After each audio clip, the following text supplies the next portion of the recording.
नमस्कार, मैं जितेंद्र मिश्रा और आप सभी का हार्दिक स्वागत है मेरे चैनल पर।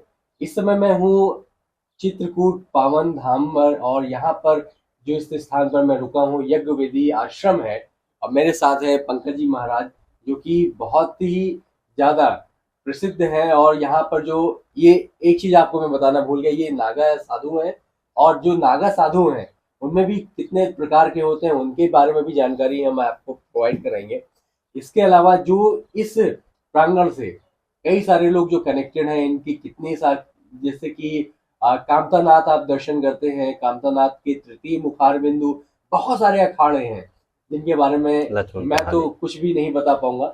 जो भी जानकारी है वो महाराज जी हमें बताएंगे। तो महाराज जी, सबसे पहले आपको प्रणाम। और कुछ इस चित्रकूट धाम के बारे में कुछ बताएं कि इसका महत्व क्या है। लोग आते हैं जिनको ज्ञान का अभाव है, लोग यहीं से दर्शन करके चले जाते हैं। तो यहाँ पर कामतानाथ की परिक्रमा के साथ जो भी आसपास में तीर्थ स्थल है जिससे लोग जाकर के श्रद्धा पूर्वक जाकर के दर्शन कर सके, उनके बारे में आप बताएं। जय जय श्री सीताराम जी महाराज की जय। चित्रकूट में तो भगवान राम आए थे वनवास के लिए, तापस भेष विशेष उदासी, 14 वर्ष राम वनवासी। तो चित्रकूट का पहला गेट मिलता है ऋषि वाल्मीकि जी का आश्रम है। वाल्मीकि जी वहां चित्रकूट में थे, पार्वत में। वहां से जब राम जी आए चित्रकूट, जब राम जी चित्रकूट आए तो वाल्मीकि जी से मिले। तो वाल्मीकि जी ने उनको, राम जी ने पूछा कि प्रभु मेरे रहने का स्थान बतलाइए। उन्होंने कहा कि प्रभु आप तो हर जगह में व्याप्त रूप से विराजमान हैं, अब मैं ऐसा कौन सा आपको स्थान बताऊं, क्योंकि आप तो कण-कण में हर जगह विराजमान हैं। उन्होंने कहा कि यदि आपको 14 वर्षों का वनवास ही करना है तो यहाँ पे एक बहुत अच्छा कूट है जिसको आप लोग चित्रकूट के नाम से जानते हैं।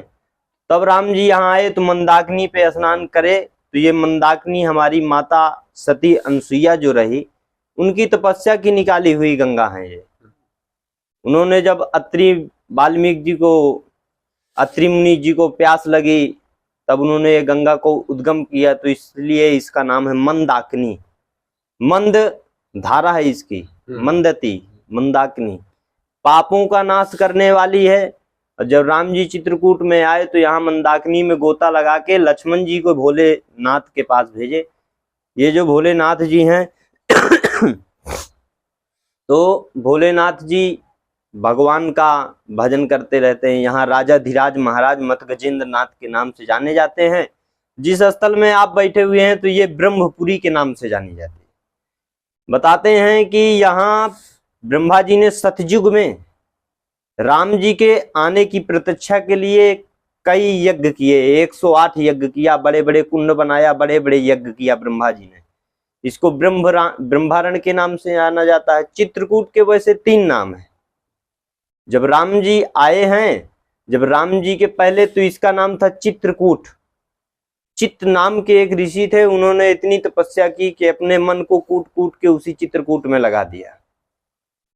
इसलिए ये संतों का प्यारा चित्रकूट है। और यहाँ पे जैसे आप बैठे हैं तो यहाँ ब्रह्मा जी ने यज्ञ किया। वेदी पर मुनि साधु समाजु, सिय सहित राजत रघुराजो, बट छाया वेदिका बनाई, सिय निज पान सरोज सुहाय, तुलसी तरवर विविध सुहाय, कहूँ कहूँ सिय कहूँ लखन लगाए। तो यहाँ पे वेदी में हवन करने का बहुत महत्व है। जिसकी भी इच्छा होती है तो यहाँ रुकने की भी व्यवस्थाएं बनी हैं। जैसे आप लोग आते ही हैं तो यहाँ रुकने की भी बहुत व्यवस्थाएं हैं। अभी यहाँ से जैसे हम मंदाकिनी का स्नान किया, मजगेंद्र नाथ जी में जल चढ़ाया, फिर इसके बाद हम कामतगिरी की ओर जाते हैं। कामतानाथ जी के 4 मुखारविंद है, चारों मुखारविंदों का हम लोग परिक्रमा लगाते हैं। लेकिन यहाँ का एक प्रमाण और है कि चित्रकूट चिंता हरण, आए सुख के चैन, पाप कटे युग 4 के सो बसद कामदा नैन।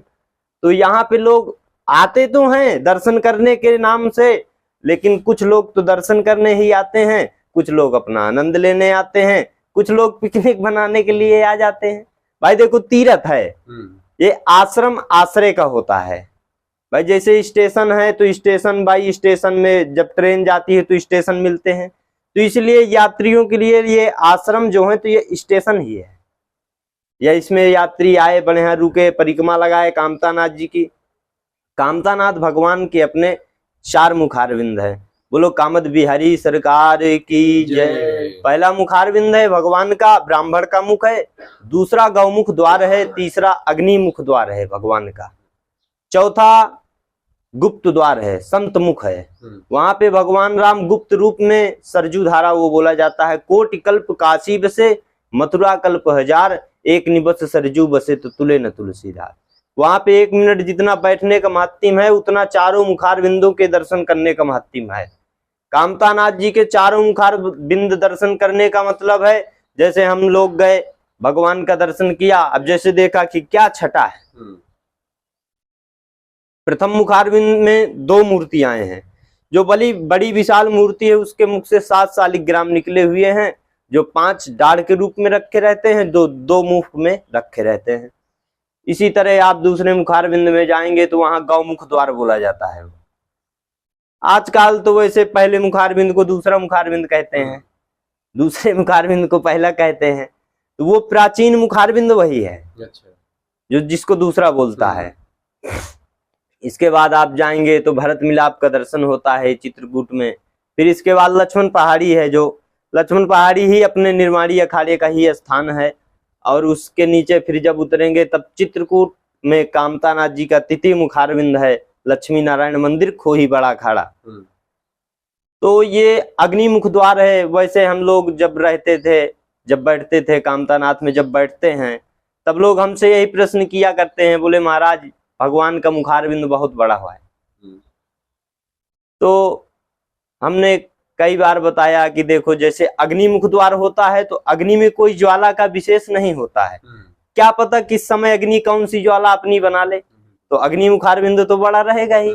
इसके बाद फिर लेटे हनुमान जी मिलते हैं, बाहर के हनुमान जी उनको बोलते हैं। कामतानाथ जी का परिक्रमा करते करते चतुर्थ मुखारविंद में बैठने का ही महात्म्य होता है, वहां दर्शन नहीं होता है। कामद गिरि भय राम प्रसादा, अवलोकत अपरत विषादा। आज इसी के उससे हम, और इसी से चित्रकूट से थोड़ा दूर जाएंगे तो 5 किलोमीटर के बाद सती अनसुईया आश्रम है, और एक बनवासी राम मंदिर है, वो भी निर्माणी अखाड़े से ही है। और फटकशिला धाम है। फटकशिला का जिसने जिक्र किया जाता है कि वहां पे राम जी जानकी जी का श्रृंगार किया है। तो कहते हैं कि भगवान कृष्ण ने 99 रास किया, 108 रास किया भगवान कृष्ण ने, लेकिन राम जी तो यहाँ 99 रास किए हैं चित्रकूट में। जो एक बच गया था उसी को कृष्ण जी ने कह दिया, तो उसी को महाराष्ट्र बोला जाता है।